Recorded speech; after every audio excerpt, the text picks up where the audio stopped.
Assalamualaikum warahmatullahi wabarakatuh. Di sini akan saya sampaikan K3 penyuluhan anti korupsi. Jadi sebelum melakukan penyuluhan perlu saya sampaikan apa itu perlindungan anti korupsi. Tapi sebelum mengikuti pelatihan harus mengikuti keselamatan.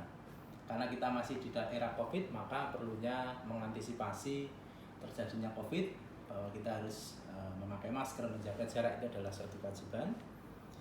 Yang kedua adalah mitigasi bila terjadi bencana. Bila penyuluhan kita lakukan di daerah rawan gempa, apa yang harus dilakukan, dan Anda sudah bisa nanti baca sendiri di slide.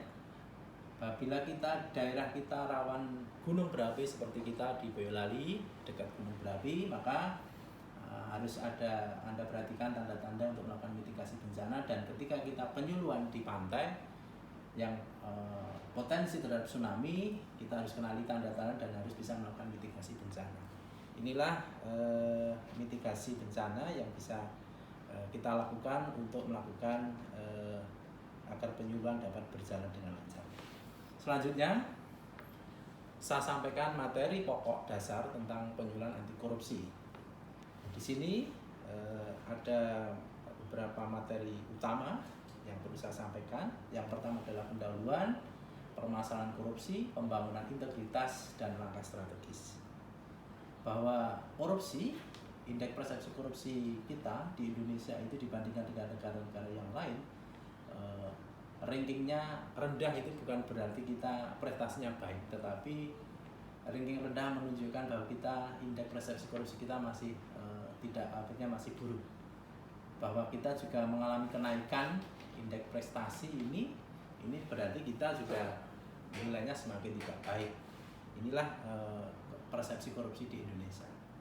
Nah, korupsi apa ya? Korupsi adalah sesuai dengan Undang-Undang 31 tahun 99 adalah setiap orang yang melawan hukum, memperkaya diri sendiri atau orang lain yang dapat merugikan keuangan negara, itu adalah sebagai tindak pidana korupsi.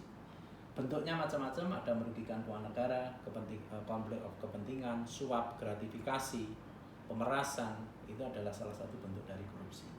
Klasifikasinya bisa secara individu, bisa secara kecil-kecilan, bisa dilakukan secara terorganisir, bahkan bisa secara dilakukan oleh pejabat pengambil keputusan yang sebagai grand corruption. Ini adalah klasifikasi korupsi.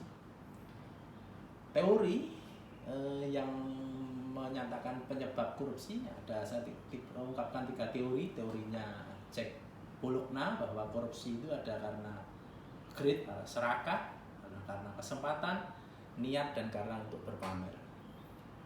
Teorinya Donald Tracy tentang fraud triangle, itu adalah korupsi juga karena peluang, adanya tekanan, dan karena rasionalitas. Dan yang paling terakhir adalah teorinya Klitgard, bahwa corruption adalah monopoly of power disertai dengan direction of official tanpa adanya accountability. Ini menyebabkan korupsi. Nah, dampak korupsi, efisiensi, kerugian negara, dan lain sebagainya, ini sudah saya sampaikan. Nah, ini yang penting, bahwa fakta menunjukkan tahun 2015 86% pelaku korupsi kita adalah lulusan perguruan tinggi, yang mana ini menjadi perhatian kita bahwa di perguruan tinggi itu harusnya mencetak kader-kader bangsa, tetapi korupsi yang terbesar itu dilakukan oleh di lulusan perguruan tinggi. Nah, integritas sarjana ini yang menjadi perhatian kita. Kami mengambil slot atau mengambil celah ini, saya akan melakukan penyuluhan anti korupsi dengan membangun integritas ini dari dunia akademisi. Sebetulnya integritas itu ada macam-macam, ada 9 ini: tanggung jawab, peduli, disiplin, berani, sederhana. Ini adalah salah satu bentuk integritas. Sebetulnya di lingkungan akademik sudah ada komitmen antara penyelenggara pendidikan tinggi, baik itu dengan pimpinan KPK. Inilah yang menjadi rencana-rencana aksi yang akan kita implementasikan di perguruan tinggi. Bagaimana pendidikan korupsi itu masuk dalam kampus, melakukan kampanye anti korupsi di lingkungan pendidikan dengan kode etik dan pelaku integritas yang membangun dan menerapkan perilaku yang anti plagiat, anti cheating, adalah satu bentuk dari korupsi yang ada di dalam dunia kampus.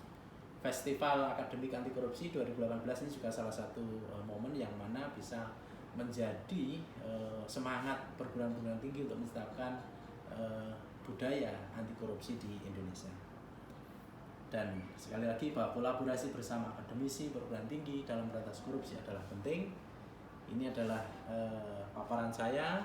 Terima kasih atas waktunya.